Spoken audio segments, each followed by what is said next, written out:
Welcome to the Banker Lamp. Please enjoy the video.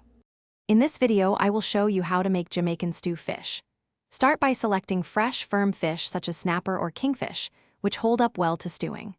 Thoroughly clean your fish, then season it generously with a vibrant blend of Jamaican spices, including allspice, thyme, and black pepper.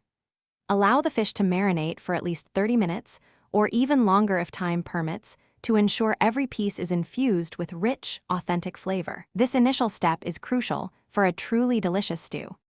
Next, lightly fry your marinated fish in a hot pan with a few tablespoons of oil until it's beautifully golden brown on both sides.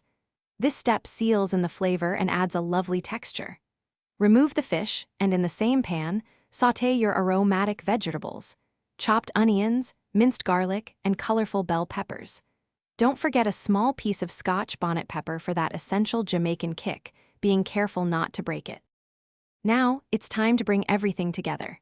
Carefully return the lightly fried fish to the pan with the sautéed vegetables.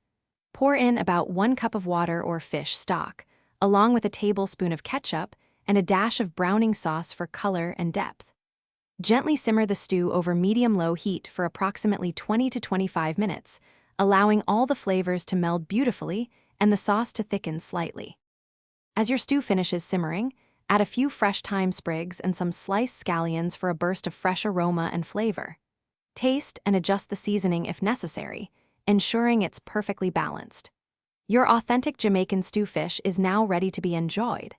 Serve it piping hot with traditional accompaniments like fluffy rice and peas, or a side of boiled provisions such as yam and green banana, for a truly satisfying meal. Thanks for watching. If this was helpful, leave a like and consider subscribing. See you next time.